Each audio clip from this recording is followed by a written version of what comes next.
My name's Nancy Miller-Ihli. Let me go ahead and get it recording.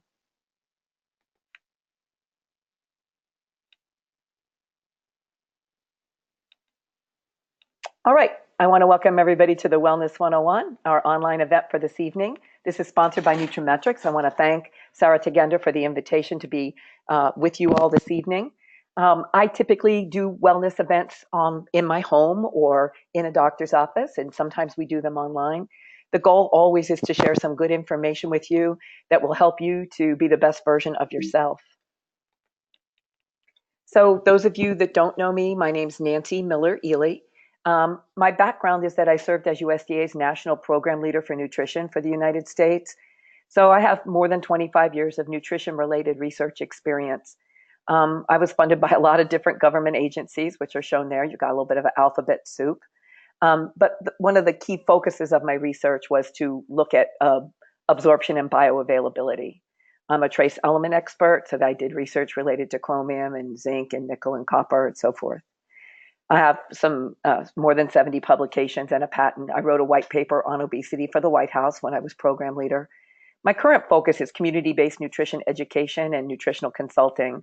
My real passion is working with health professionals to help them to implement wellness programs for their offices. Patients really want to be the best version of themselves. They want to have good nutrition advice. So if we can work with the health professionals to provide much needed information in sort of a turnkey system that can be customized for their practice, it's really rewarding. I have experience as a TLS weight loss solution coach and trainer. I was the trainer of the year this year, which was very exciting to be announced for that. And I'm on the Nutrimetrics clinical faculty as a guest member. So that's my background. Whenever I talk about supplements, I always use the standard disclaimer that the statements haven't been evaluated by the FDA. And it's really important that everybody understand that products and ingredients are not intended to diagnose, treat, cure, or prevent any disease. And, that really gets to some of the points when I look at things that are being discussed in the news related to nutrition. I think sometimes people have unrealistic expectations, and we're going to talk a little bit about that.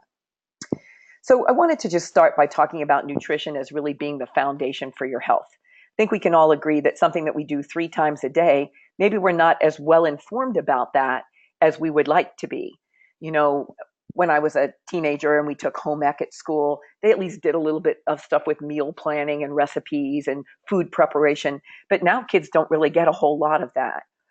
So, people I think would like to be healthier. And they, if you say to somebody apple or cupcake, which is healthier, most people are going to pick the apple. The point is, though, that we don't always eat the apple. And that's really, I think, part of the challenge. It's not that people don't necessarily know what to do. It's just that we don't always do it. And we are a society of convenience.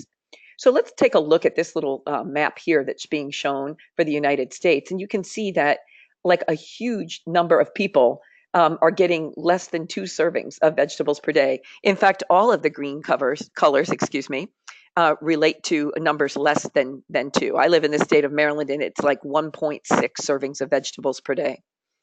A healthy eating program, no matter who you get your advice from, whether it's Tufts or the Harvard food pyramid or, the dietary guidelines for Americans, everybody's in agreement that you need more servings than that of vegetables per day to be able to get the good nutrition that you need. So the other challenge that we face right now is that obesity is still on the rise. Some reports in the popular press will report that obesity is sort of stabilized. But if you look at the trends here, obesity for both women and men are the kind of the orange lines near the bottom are just steadily increasing all the way up through 2016 from 1960. So that crisis has not yet been resolved. So one of the things that I think most nutritional experts agree on is that we have very calorie dense but nutrient poor foods. So it's not that, people just aren't getting quality nutrition. And that's because, as like Dr. D likes to say, people eat out of a box or a window. That's maybe not in our best interest.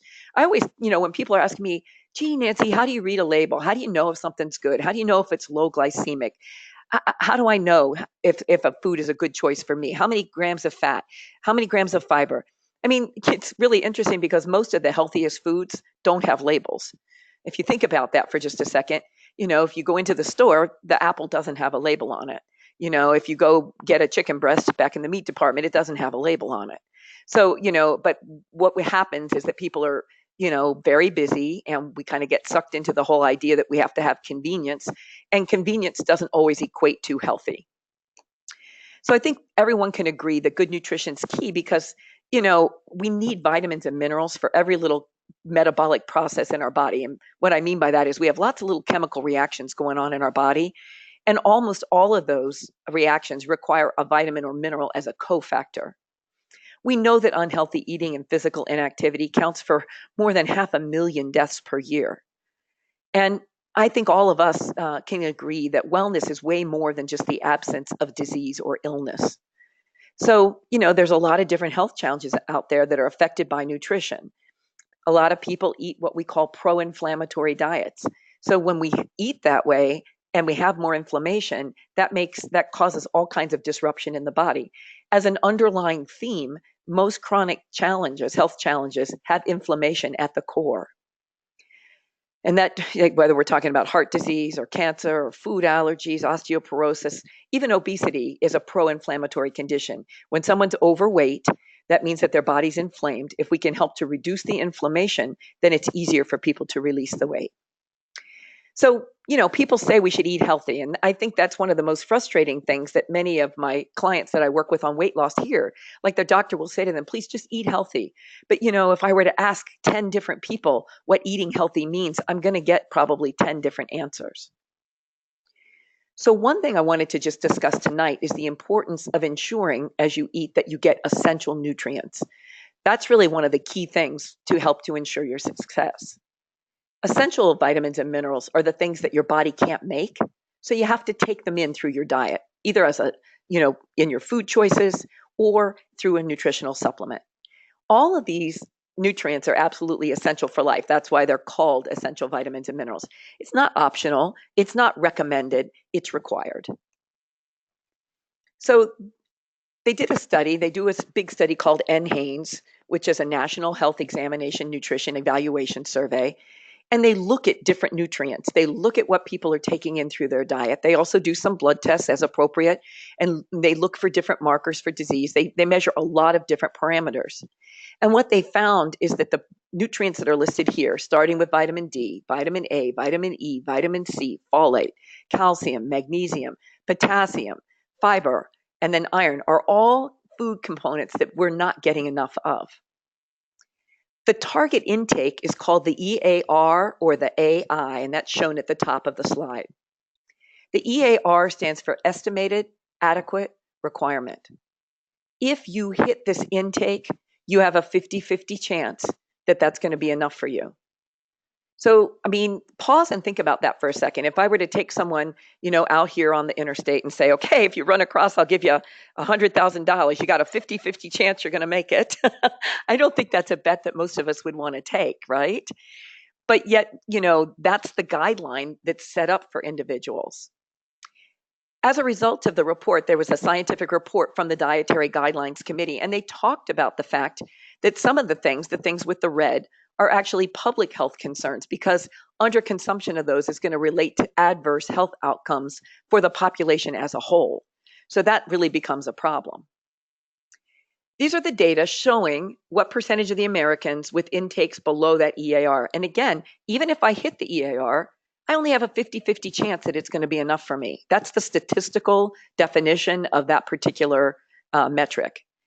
So, this is the most recent dietary guidelines data. It takes them several years to compile everything. And this came out in 2015.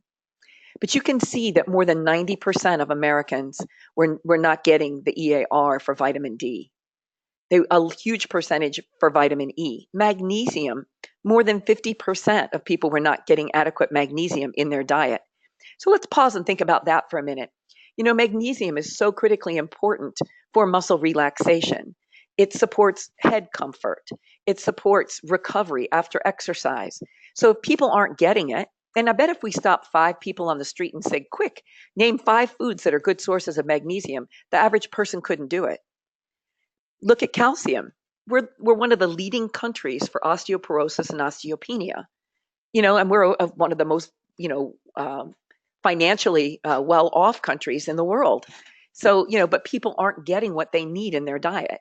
So it's not surprising with nutrient, less than adequate nutrient intakes that individuals might be having some health-related challenges. I particularly enjoy sharing this data because a lot of people are not familiar with what percentage of people are getting more than what's called the AI. So AI stands for adequate intake. So, there are committees that meet through the National Academy of Science, and there's, the RDA committee, recommended dietary intakes. There's DRIs, daily reference intakes. There's all kinds of different letters that associate with target intakes for different food components and nutrients. But a very few people, for example, are getting enough potassium.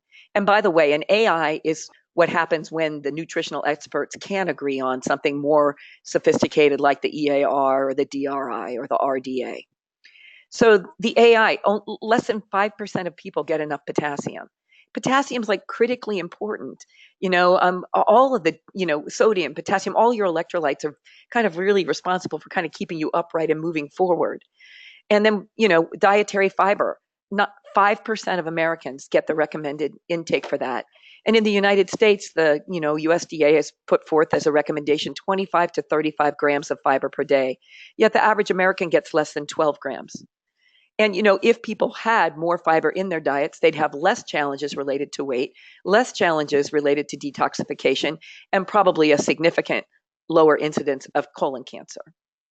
So, I don't think that, people that really understand and study the data that are on, continuously being collected and then analyzed and reported, I don't think anyone would disagree that, there's room for improvement with regard to nutrient intake. So another thing that's important to know is that certain, things deplete nutrients. So as an example, there are medications which deplete nutrients. Some of you may know that antacids deplete iron. Antidepressants very commonly deplete B vitamins, as do birth control pills. Diabetes medication will deplete certain nutrients, including B vitamins. Then, of course, we have statins, and it's pretty well established that statins, are going to affect our CoQ10 status and require supplementation because when we block the pathway for the production of these lipids and production of cholesterol, we're also blocking our body's ability to be able to make CoQ10. So CoQ10 is kind of the spark plug for every cell. So if you don't have that, then you end up with things like, muscle weakness and, different health challenges. I think many people already know that if you're taking an antibiotic, that you're going to run the risk of damaging some of the good bugs in your GI tract, the microintestinal flora. So you would want to perhaps supplement with a probiotic. So, these are just things that people maybe never read the circular that came with the medication. And I want to be really clear that I am not opposed to appropriate prescription medication at all. I just think that people aren't always aware of, some of the side effects that might be, happening, especially if they don't have an ideal diet and they're not aware that they might want to supplement as appropriate to help offset these challenges. So Coke and Pepsi, are a big thing that is consumed in the United States. And in addition to the sugar being a problem, those cola drinks also contain phosphoric acid. And phosphoric acid will bind with the calcium in your teeth and in your jawbone, and it forms calcium phosphate, and that will lead to challenges with bone density. Also, we've got problems with alcohol related to depletion of nutrients, in particular B vitamins, as well as changing, cravings and stuff. And then sugar itself is a bit of a challenge for people. So, I think we can probably agree that the options for getting essential nutrients are either to eat really healthy or to supplement. And let's just think this through, you guys. If we don't have as high a commitment to eating healthy, we probably need a bigger commitment to supplementation. Conversely, if we have a very high commitment to eating healthy, then we might not need as much supplementation. But we also have to be aware of the fact that the quality of the foods, even if you eat super healthy, could be a challenge. Are you eating completely organic? Are you if you're not, then you have, you're consuming pesticides, herbicides, growth hormones, heavy metals, etc., to some extent. And so, I think people just need to be aware that supplementation can be, to some extent, a bit of an insurance policy. Now, sometimes people will tell me, gee, Nancy, I don't really believe in supplementation. And, as a scientist, I'm thinking to myself, well, that's okay because it's not religion, it's just science. But let's talk about supplementation and how that plays out in the US. So one of the challenges is that, enriched and fortified foods are very important to Americans as they contribute significantly to nutrient intake. So, back in the 20s, they decided to iodize salt. And they did that because they knew that people were, getting goiters. So the iodized salt was added. So what's happening today is that some individuals are, having taken the opportunity to what we're doing is taking the opportunity to be able to um, uh, utilize and make healthier food choices. So some people are choosing whatever Celtic sea salt or pink Himalayan sea salt or whatever. Well, many of those natural sources of salt are not iodized. So when people miss out on having the iodine, then it becomes a problem. Also, we know that milk, which has been fortified with vitamin D to prevent rickets, that's a continuing challenge for individuals as well. So then flour, we enrich the flour with iron and B vitamins, and that started in the 40s. And so now some people are choosing, oh, I'm going to eat whole grains or I'm going to eat, multigrain this or that, things trying to avoid the white flour. But when you do that, then you run the risk that you're not getting an adequate intake of the B vitamins. So I think one of the take-home messages is that enrichment and fortification really is supplementation. So, people that are eating, what we would consider to be normal foods like milk or cereal, really you're eating fortified foods or enriched foods, and the government has decided exactly how much on average people will need. And that's fine for kind of a population-based approach, but an individual person may not get all that they need relying on that. And if you don't make choices that include those foods for whatever reason, then you're really running the risk that you're not going to get the nutrients. So there's a lot of different nutritional experts that support the use of supplements. The American Dietetic Association has a position paper on supplementation. And the US Department of Agriculture and Health and Human Services put out periodically the dietary guidelines for Americans. And then there's a lot of food pyramids out there. This is one for Harvard that's shown in the lower right-hand corner. And you'll see that nutritional supplementation is actually recommended. There's some very famous people, including a guy named Charles Harper, who was involved with the dietary guidelines, who, basically says that, taking a multivitamin is a great insurance policy to help ensure you're getting everything that you need. So I think most nutritional experts agree that supplementation, can be an advantage. We are a nation of wealth and not health, and we do have a lot of different factors that affect our nutritional status.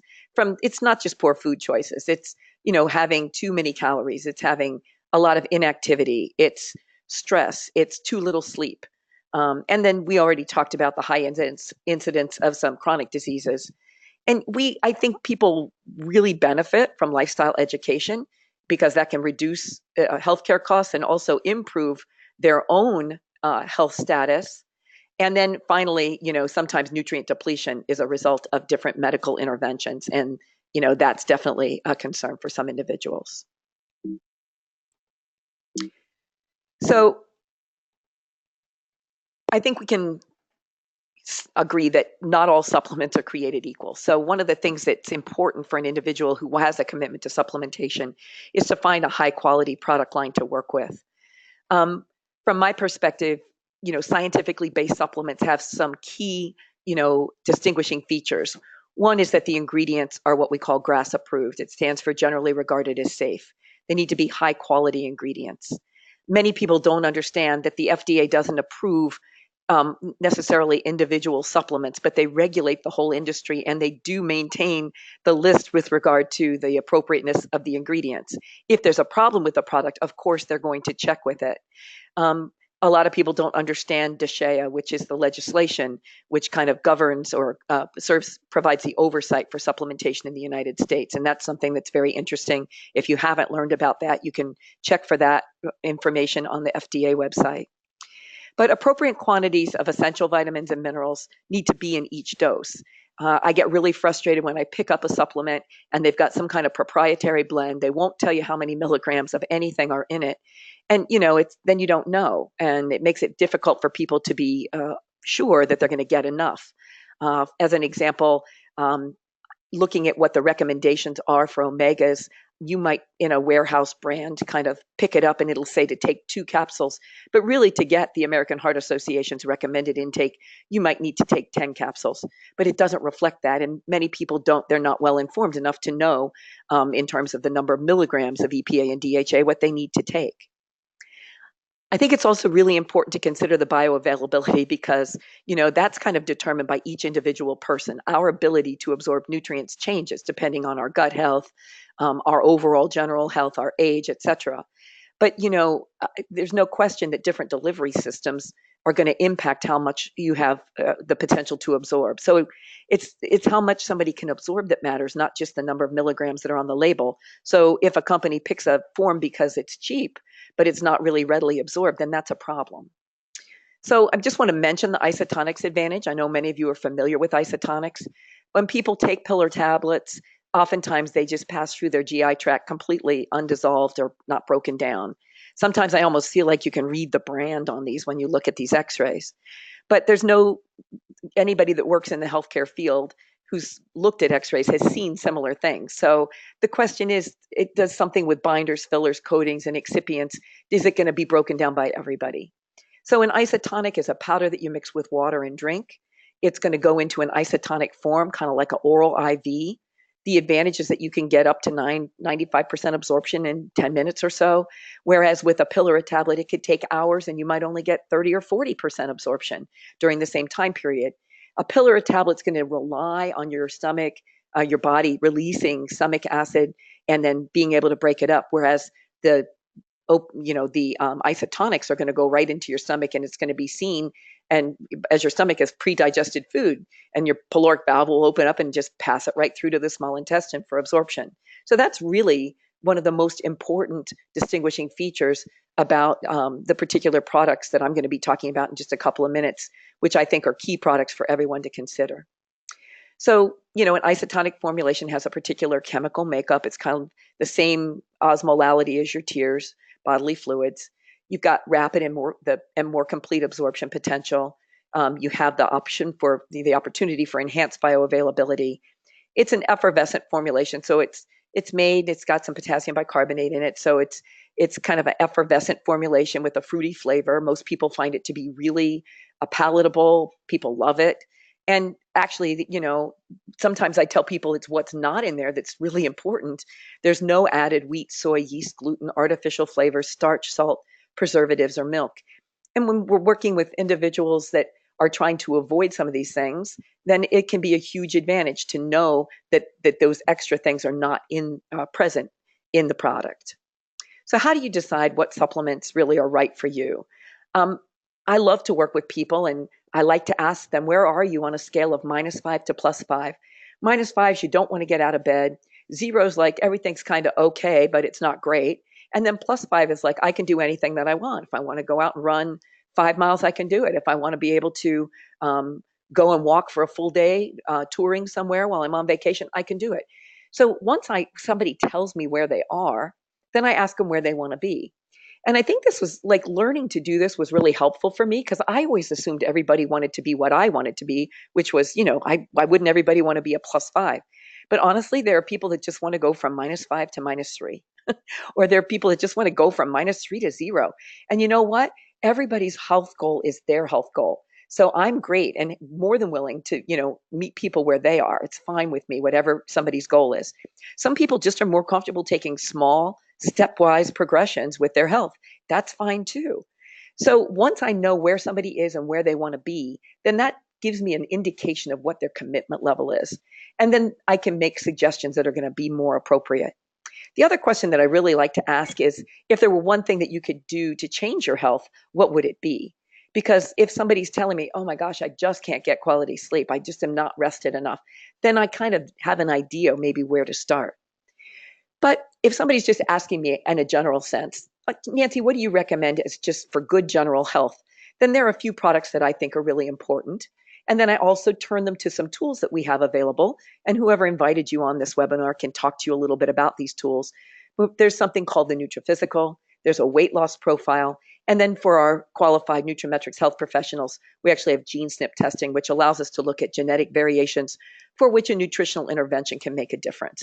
And then you can really kind of fine tune, customize, and personalize nutritional recommendations. But I think that there's a huge advantage to working with some cost saving regimens and having some synergistic formulations where the individual ingredients added all up together, the whole is greater than the sum of the parts. So there are 5 products that I like people just to consider to lay a foundation for good health. The first is a multivitamin, and that can be available with or without iron. So if somebody's anemic, and they've had blood tests and it shows that, then we're going to recommend it with iron. Calcium, an activated B complex, OPC3, and then omega-3s.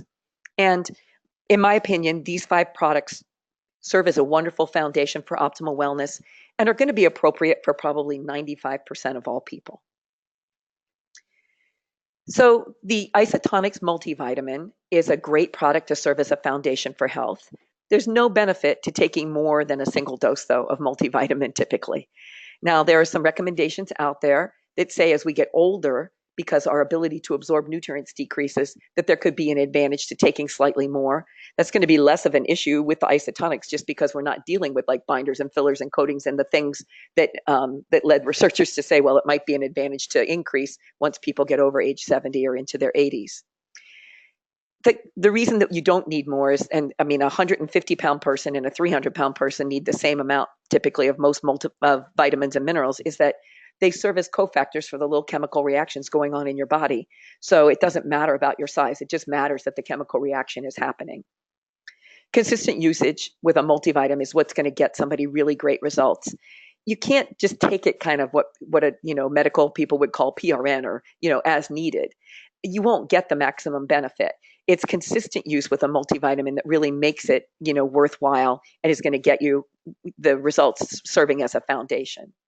I mentioned that it's available with and without iron.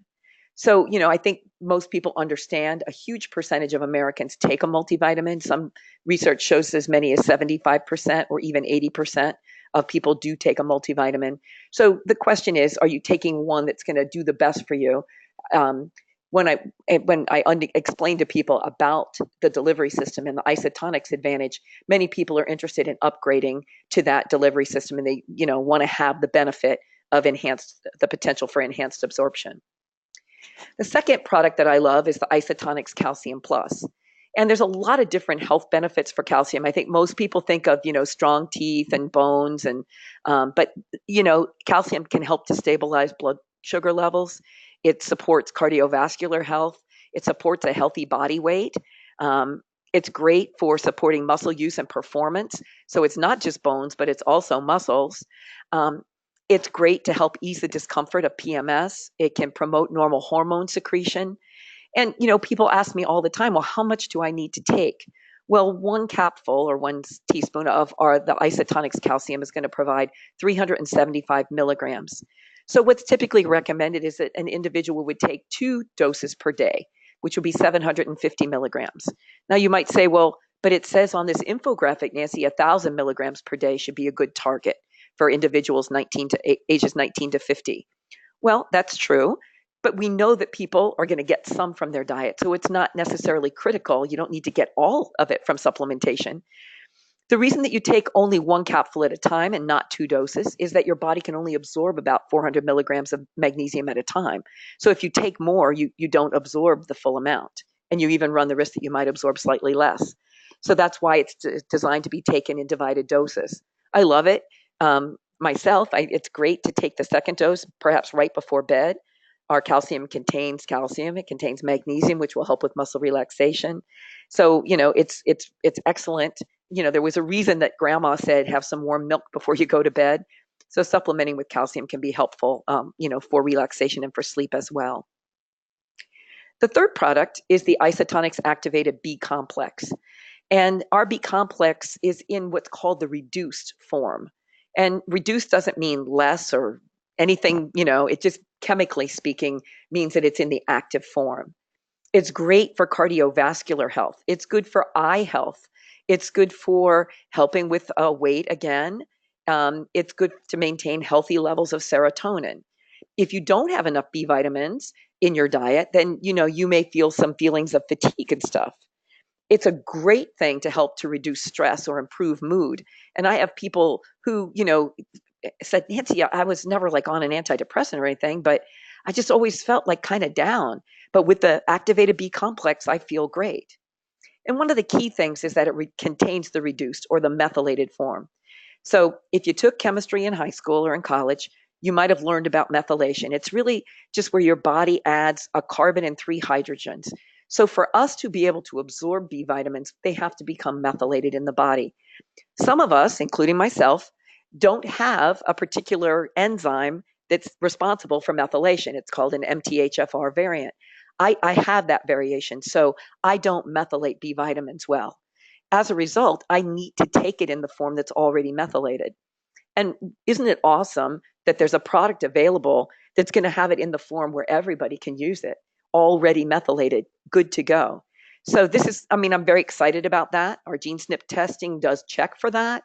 Many people have had the testing done by their healthcare provider. That's fine. But this is a real challenge for individuals. And if you don't know, you don't know. And so I love that you don't need to get tested. Just everybody's going to get the methylated form and have the benefit of having these B vitamins in a very usable form for everyone.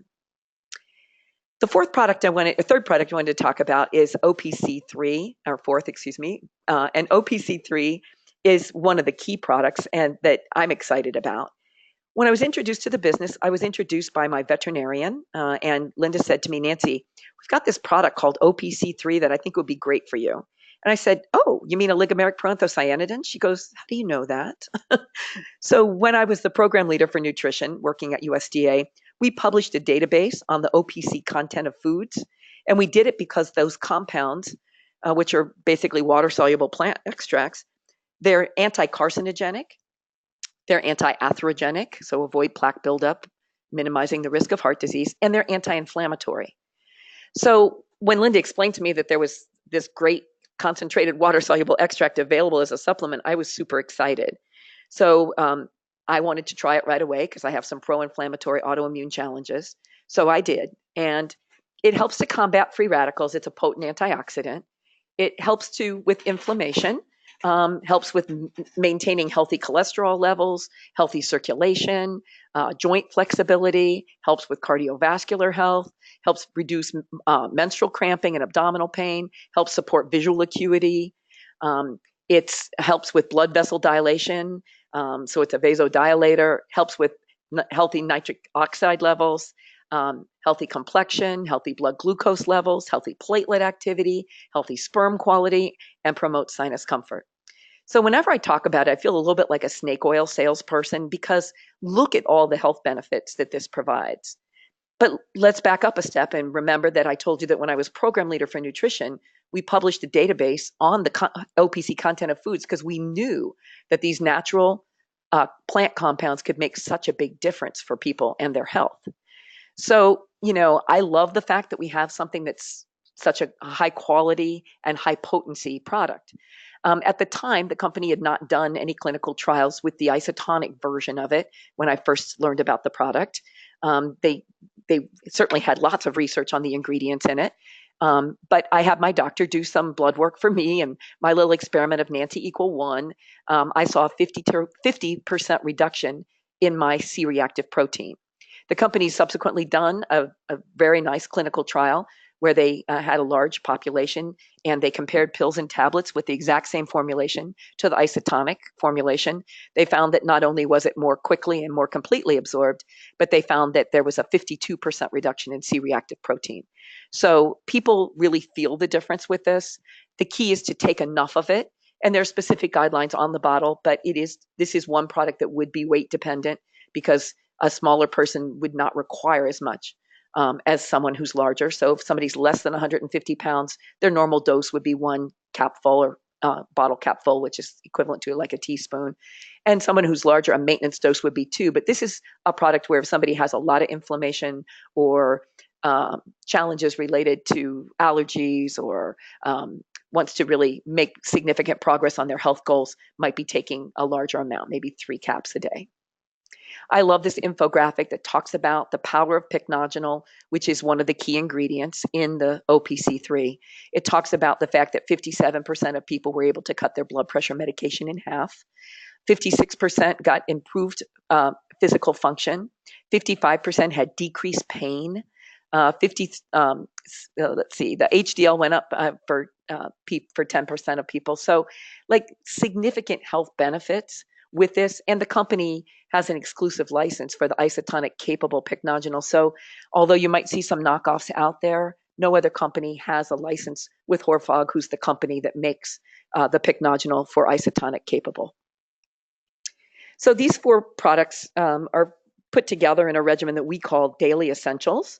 It's multivitamin, calcium, activated B complex, OPC3, and you can get it either in convenient little packets, which are $77 for the retail, which works out to $2.57 per serving, or you can get it in large 90-serving bottles. I kind of like the flexibility of the bottles, and since I'm a chemist, I don't mind, measuring everything out. I like the convenience of the bottles because it allows the flexibility to take more than 1 dose of the OPC. But of course, you can always purchase a bottle of OPC and use that with the packets as well. I love the little isotonics cups because when you measure in the different doses, it's marked on the side. So if you've put in 4 doses, then you're going to fill it up to the line, which for 4 doses would be 8 ounces of cold water. So we do have some info sheets about the daily essentials that you might find useful. Again, whoever invited you to join the webinar can provide these for you. And I don't want to go away without mentioning omega-3s because, omegas are responsible for so many health benefits. All of the things at the top in the green letters are really related to sort of heart health. We're talking about, normal cholesterol levels, supporting blood pressure, healthy blood pressure, blood flow, triglyceride levels, and reducing CRP.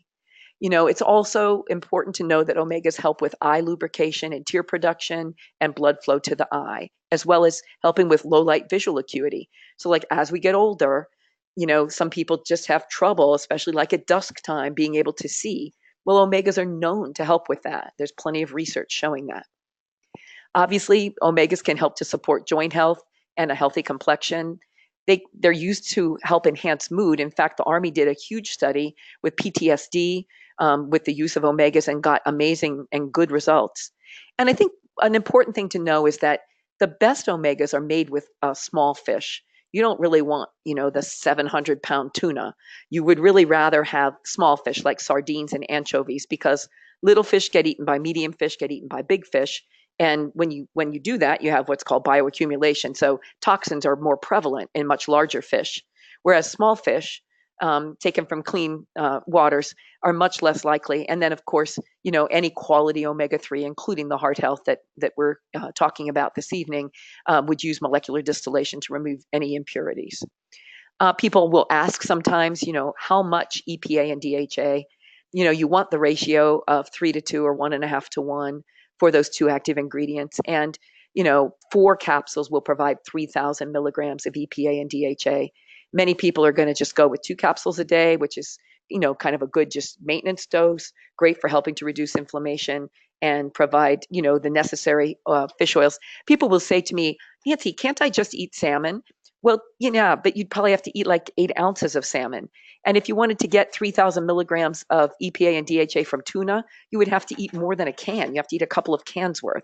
So, this is, again, I think highlights the benefit of supplementation and the role that it can play in helping people to establish just a really good, healthy foundation. So this is just a summary of the infographics that I talked about earlier. And I want to make sure, you can ask an individual, whoever invited you on the webinar, they'll be more than happy to share these with you. I find, that people like to have something to be able to refer to. Sometimes we know about one aspect of a nutrient, but maybe not all aspects. So it's kind of nice to have as a little reminder. So, I think everyone should consider a multivitamin. It's a very inexpensive insurance policy. There are advantages to scientifically based and clinically proven products that have the right amount, appropriate amounts of key ingredients, and more is not necessarily better. So you want to work with, a product that has a scientific basis for its formulation. And I love that Market America, Shop.com, Nutrimetrics, Isotonics have a dedicated science team to ensure that the products are the highest quality, both with regard to the ingredients and also with regard to the quality assurance and quality control. Isotonic delivery has the potential to provide rapid and more complete absorption of active ingredients. And we know that surveys show that Americans need to be concerned about shortfall nutrients. And the daily essentials regimen that is suggested with the OPC multi calcium and B complex is amazing. The only thing that I really would add to that are omegas. Now, one of the things that comes up a lot is nutrition in the news. And I wanted to just take a couple of minutes to talk about that because, sometimes people are very reactive to what they see either on the internet or on, CBS News or online. And so let's just talk about that for a second, because when you see a sensational headline like, "Are multivitamins worth it?" or "Multivitamins do not reduce heart disease." Well, you have to remember that those popular press things are designed to sell publications. So they're trying to come up with a headline that will be controversial, that will make people take a second look. You always have to consider, that all of the research reports to gain perspective. So, if we have 25 years of research that shows that multivitamins are a reasonable insurance policy, and one study comes out, or even 5 studies come out and say, well, I'm not sure, I don't know if it's good for this or that. Well, then you have to kind of take that in the context of all of the studies. I was reading something today where a pretty prominent researcher who did nutrition research actually is in trouble now because he took data from studies that were not designed to answer certain questions and just kept reprocessing and reprocessing it and then drawing conclusions. One of the most important things about research is that the study was designed to answer the question you want to answer. So I think you guys would agree with me. If we want to know if a multivitamin can have a protective effect for, say, heart disease for adults, wouldn't those individuals have to have been taking that multivitamin their whole adult life? They can't start taking it when they're 75 and expect that it's going to make a difference. Yet that's what some of the studies do. Also, I think more importantly, when you talk about, say, multivitamins and heart disease, they're not expected to reduce heart disease. They're designed to fill in some nutrient gaps. They're designed to be a stopgap measure. I mean, we say at the beginning of the talk, these products are not intended to diagnose, treat, cure, or prevent disease. So, why would we expect that? And why would we be surprised if we see something in the news that says, oh, a multivitamin doesn't cure heart disease? It's not really expected to. Anyway, nutritional trends develop over time. And really, to be well informed, you kind of have to keep track of ongoing research. I love that the company has a commitment to that. I'm excited. And next week, I go to Lowell, Massachusetts to present for what we call our product symposium. And there'll be lots of leading people from the company talking about latest things with regard to nutrition-related research, ingredients, what's hot, what's not. And I'm going to do a whole talk on nutrition in the news. So I want to thank you very much for joining me tonight. I'm going to go ahead and stop the recording. And then if there are questions, I'll be happy to answer them.